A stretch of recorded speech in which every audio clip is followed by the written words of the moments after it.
الحمد للہ رب العالمین والصلاة والسلام علی سید الانبیاء والمرسلین وعلی آلہ واصحابہ اجمعین، اما بعد فاعوذ باللہ من الشیطان الرجیم، بسم اللہ الرحمن الرحیم۔ کل نفس ذائقۃ الموت، صدق اللہ العظیم۔ اللہ رب العالمین کا بڑا احسان اور کرم ہے کہ اس نے ہمیں جمعہ جیسی فضیلت کو عطا فرمایا اور اپنے گھر میں جمع فرمایا۔ اللہ کے نبی جناب رسول اللہ صلی اللہ علیہ وسلم نے ارشاد فرمایا کہ انسان ایک مسافر کی طرح ہے، یعنی انسان کو زندگی ایسے گزارنا چاہیے جیسے کہ ایک شخص اگر سفر کر رہا ہو اور اس سفر کے لیے اس نے چند چیزیں رکھ لی ہو کہ مجھے سفر میں کوئی پریشانی نہ آئے۔ تو انسان کو اپنی زندگی، دنیا کی زندگی اس نیت سے گزارے کہ وہ اس دنیا میں آیا ہے اور یہاں سے ایک نہ ایک دن وہ ضرور جائے گا، کیونکہ دنیا کی زندگی پتہ نہیں کب ختم ہو جائے۔ جو اصل زندگی ہے، جو اللہ تبارک و تعالیٰ نے انسان کی اصل زندگی بنائی ہے، وہ مرنے کے بعد والی بنائی ہے۔ دیکھیے، یہ تو سب کو معلوم ہے کہ دنیا میں جو بھی پیدا ہوا ہے یا دنیا میں جو بھی چیز پیدا ہوئی ہے وہ ایک نہ ایک دن ضرور ختم ہوگی۔ موت سے کسی کا انکار نہیں ہے کہ فلاں شخص کو موت نہیں آئے گی۔ سب کو پتہ ہے کہ ایک نہ ایک دن ضرور مرنا ہے، کوئی اس سے انکار نہیں کر سکتا۔ تو ہم مرنے سے پہلے اپنی تیاری کیوں نہ کریں؟ ہمیں پتہ ہے کہ مرنے کے بعد سوال و جواب بھی ہونا ہے، میدان محشر میں اکٹھا بھی ہونا ہے اور اللہ تبارک و تعالی ہم سے سوالات بھی کریں گے، تو ہم اس کی تیاری کیوں نہیں کرتے ہیں؟ دنیا کی زندگی میں اس قدر مشغول ہو گئے ہیں کہ ہمیں آخرت کی زندگی کی بالکل پرواہ ہی نہیں ہے۔ علامہ ابن جوزی رحمۃ اللہ علیہ بہت بڑے بزرگ گزرے ہیں، وہ فرماتے ہیں کہ انسان کی زندگی میں 6 سفر ہیں، اور انہی سفر سے وہ زندگی طے کرتا ہے۔ مرنے کے بعد والی زندگی بھی اس سفر میں آتی ہے، اور پیدا ہونے سے پہلے وہ کیا تھا وہ بھی ان سفر میں آ جاتی ہے۔ یعنی انسان کی زندگی کے 6 سفر ہیں۔ قرآن پاک کے اندر اللہ تبارک و تعالی نے فرمایا کہ پہلا سفر انسان کا کون سا ہے؟ کیا فرمایا؟ وَإِذْ أَخَذَ رَبُّكَ مِن بَنِي آدَمَ مِن ظُهُورِهِمْ ذُرِّيَّتَهُمْ وَأَشْهَدَهُمْ عَلَىٰ أَنفُسِهِمْ أَلَسْتُ بِرَبِّكُمْ قَالُوا بَلَىٰ شَهِدْنَا أَن تَقُولُوا۔ کیا فرمایا کہ انسان کو جب اللہ تبارک و تعالی نے پیدا کیا، یعنی سب سے پہلے آدم علیہ السلام کو اللہ تبارک و تعالی نے اپنی قدرت سے پیدا کیا، پھر اس کے بعد ان کی پشت سے ان کی اولاد کو، پھر ان کی اولاد کو، تمام لوگوں کو پیدا کر دیا، اور پیدا کرنے کے بعد ان سب کی روحوں کو اکٹھا کیا۔ یعنی دنیا میں بھیجنے سے پہلے تمام جتنی بھی دنیا میں مخلوق ہے، جتنی بھی دنیا میں انسان ہیں، آنے والے بھی اور جو چلے گئے وہ بھی، اللہ تبارک و تعالی نے سب کی روحوں کو اکٹھا کیا، اور اکٹھا کرنے کے بعد کیا فرمایا؟ الست بربکم، کیا میں تمہارا رب نہیں ہوں؟ تو سب سے پہلے اللہ کے نبی جناب رسول اللہ صلی اللہ علیہ وسلم نے فرمایا ہاں آپ واقعی ہمارے رب ہیں۔ اس کے بعد تمام مخلوق نے فرمایا قالوا بلا شہیدنا، ہاں آپ ہمارے واقعی رب ہیں۔ اس کے بعد پھر جو فرشتے وہاں موجود تھے، جو دوسری مخلوق موجود تھی، اللہ تبارک و تعالی نے سب کو گواہ بنا دیا کہ تم گواہ رہنا، کل میدان محشر میں یہ لوگ مجھ سے انکار نہ کر دیں۔ تو یہ انسان کی زندگی کا پہلا سفر تھا، جب اللہ تبارک و تعالی نے انسان کو پیدا کرنے سے پہلے ان کی روح کو اکٹھا کیا، اور اکٹھا کرنے کے بعد ان سے عہد لیا، وعدہ لیا کہ کیا میں تمہارا رب نہیں ہوں؟ تو تمام روحوں نے ایک ساتھ جواب دیا الست بربکم قالوا بلا شہدنا، ہاں کیوں نہیں آپ ہمارے رب ہیں، قالوا بلا آپ ہمارے رب ہیں۔ تو انسان کی زندگی کا سب سے پہلا سفر تھا جب اللہ تبارک و تعالیٰ نے انسان کی روحوں کو اکٹھا کیا تھا، اور یہ اس لیے کیا تاکہ میدان محشر میں کوئی یہ نہ کہہ دے، جب تمام لوگ اکٹھا ہوں گے مرنے کے بعد، جب تمام لوگوں کا نامہ اعمال کا حساب ہوگا اور سب کو اکٹھا کیا جائے گا، تو کوئی شخص یہ نہ کہہ دے کہ آپ ہمیں تو کوئی خبر ہی نہیں تھی، ہمیں تو کوئی خبر ہی نہیں تھی کہ آپ ہمارے رب ہیں، کہ ہمیں ایک دن مرنا ہے، ہمیں مرنے کے بعد اپنا حساب و کتاب دینا ہے، کوئی شخص یہ نہ کہہ دے۔ اس لیے اللہ تبارک و تعالیٰ نے تمام روحوں کو اکٹھا کر کے پہلے ہی یہ گواہی لے لی، اور پہلے ہی لوگوں کو، پہلے ہی دوسری مخلوقات کو گواہ بنا دیا کہ تم لوگوں نے کہ مجھے اپنا رب تسلیم کیا تھا، اس کے باوجود بھی میری نافرمانی کی۔ تو یہ انسان کا پہلا سفر تھا جو انسان کے دنیا میں آنے سے پہلے اللہ تبارک و تعالیٰ نے طے کیا۔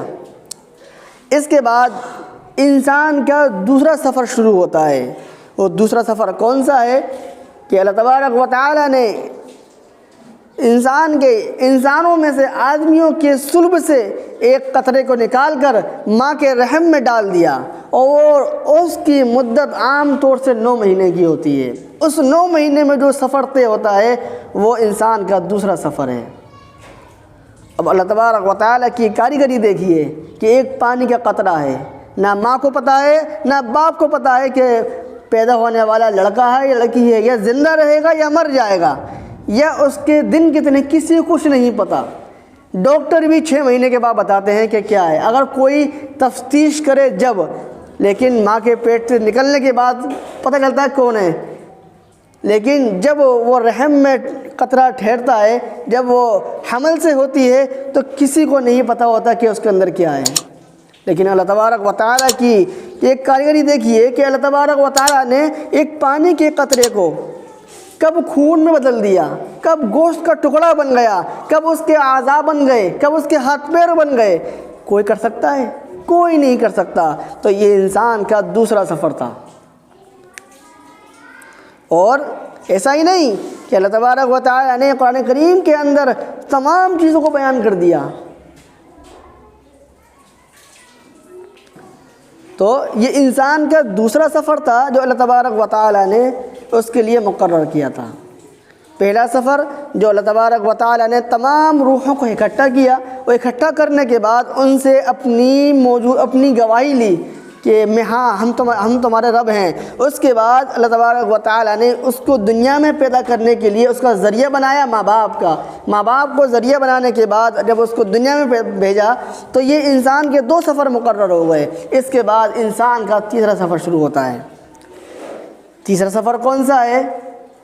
یہ وہ سفر ہے، پہلے کے 2 سفر میں انسان بے اختیار تھا، اس کے اختیار میں کچھ نہیں تھا، نہ اسے اپنا ہاتھ کی خبر، نہ پیر کی خبر، نہ اپنی زندگی کی خبر۔ لیکن جو اب سفر شروع ہونے والا ہے وہ بڑا مین سفر ہے، کیونکہ انسان کی جو 2 سفر تھے وہ اسی پہ منحصر تھے۔ اس نے اس دنیا میں آنے کے لیے 2 سفر کا طے کیا، اور جو باقی 3 سفر بچے ہیں وہ اس کے بعد شروع ہوں گے۔ اب تیسرا سفر انسان کا شروع ہوتا ہے، وہ ہے دنیا۔ جب دنیا میں پیدا ہوتا ہے تو اس کے ساتھ کیا معاملے ہوتے ہیں، کیا نہیں ہوتے ہیں، وہ سب کو پتہ ہے۔ پھر انسان کے اوپر شریعت مکلف کر دی جاتی ہے کہ وہ جیسے زندگی گزارے گا اس کو ویسے ہی نوازا جائے گا۔ اگر اللہ کی فرما برداری کر کر، اللہ کی اطاعت گزاری کر کر زندگی گزارتا ہے تو اللہ تبارک و تعالیٰ نے اس کے لیے بڑے بڑے وعدے فرمائے ہیں، اگر وہ اللہ کی نافرمانی کرتا ہے تو اللہ تبارک و تعالیٰ نے اس کے لیے شدید عذاب تیار کر رکھے ہیں۔ قرآن پاک کے اندر اللہ تبارک و تعالیٰ فرماتے ہیں وَمَن يَعْمَلْ مِنَ الصَّالِحَاتِ مِن ذَكَرٍ أَوْ أُنثَىٰ وَهُوَ مُؤْمِنٌ فَأُولَٰئِكَ يَدْخُلُونَ الْجَنَّةَ وَلَا يُظْلَمُونَ نَقِيرًا۔ کیا فرمایا؟ جو شخص دنیا کے اندر نیک اعمال کرتا ہے، چاہے وہ مرد ہوں چاہے عورتیں ہوں، اللہ تبارک و تعالیٰ نے خاص آدمیوں کو مقرر نہیں کیا، خاص عورتوں کو مقرر نہیں کیا، کیا فرمایا؟ وَمَن يَعْمَلْ مِنَ الصَّالِحَاتِ مِن ذَكَرٍ أَوْ أُنثَىٰ، جو شخص دنیا میں آ کر نیک اعمال کرتا ہے، اللہ کی فرما برداری کرتا ہے، جو اللہ نے عبادتیں ہم پہ فرض کی ہیں ان کو ادا کرتا ہے اور گناہوں سے بچتا ہے، وَهُوَ مُؤْمِن، وہی وہ ایمان والے ہیں، فَأُولَٰئِكَ يَدْخُلُونَ الْجَنَّةَ وَلَا يُظْلَمُونَ نَقِيرًا، اور ان کے لیے ہم نے جنت تیار کر رکھی ہے۔ انسان کا تیسرا سفر دنیا ہے، اور اس دنیا کے اندر جو نیک عمل کرے گا، اللہ کی فرما برداری کرے گا، اللہ تبارک و تعالیٰ نے اس کے لیے جنت تیار کر رکھی ہے۔ اور کیا فرمایا؟ وَلَا يُظْلَمُونَ نَقِيرًا، اور اس کو ذرہ برابر بھی اس کے ساتھ ظلم نہیں کیا جائے گا۔ دنیا کی زندگی میں اگر ہم کسی کے ساتھ حساب و کتاب کرتے ہیں یا کسی کے ساتھ ناپ تول کرتے ہیں تو اس میں ہم کمی بیشی کر دیتے ہیں، تھوڑی بہت کر دیتے ہیں، لیکن اللہ تبارک و تعالیٰ جب تمام لوگوں کے حساب و کتاب کو کریں گے تو ذرہ برابر بھی، ایک تل کے برابر بھی کمی نہیں کریں گے۔ اگر اس نے چھوٹی سے چھوٹی نیکی کی ہوگی تو اللہ تبارک و تعالیٰ اس کو ضرور عطا فرما دیں گے، اگر اس نے چھوٹے سے چھوٹا گناہ کیا ہوگا تو اللہ تبارک و تعالیٰ اس کو وہ بھی دکھا دیں گے۔ تو انسان کو اپنی زندگی دیکھنا چاہیے کہ ہم اپنی زندگی کیسے گزار رہے ہیں، کیا اللہ کی فرما برداری ہماری زندگی گزر رہی ہے، کیا اللہ کی نافرمانی میں زندگی گزر رہی ہے، ہم لوگ دنیا میں کس مقصد سے بھیجے گئے ہیں؟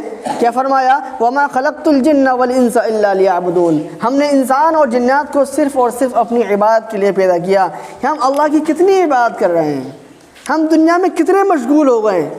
دنیا کی ہمیشہ فکر رہتی ہے کہ فلاں کام کرنا ہے، فلاں کاروبار کھولنا ہے، فلاں چیز لے کے آنا ہے، یہ کرنا ہے، وہ کرنا ہے۔ کبھی ہم نے سوچا ہے کہ مرنے کے بعد ہمیں اللہ کے سامنے پیش ہونا ہے؟ کبھی ہم نے سوچا ہے کہ اللہ کے نبی صلی اللہ علیہ وسلم ہم سے جب پوچھیں گے اے میرے امتی تو نے میری سنتوں پر کتنا عمل کیا، تو ہم اس کو کیا جواب دیں گے؟ کبھی سوچا ہے؟ کبھی اپنی فکر کی ہے؟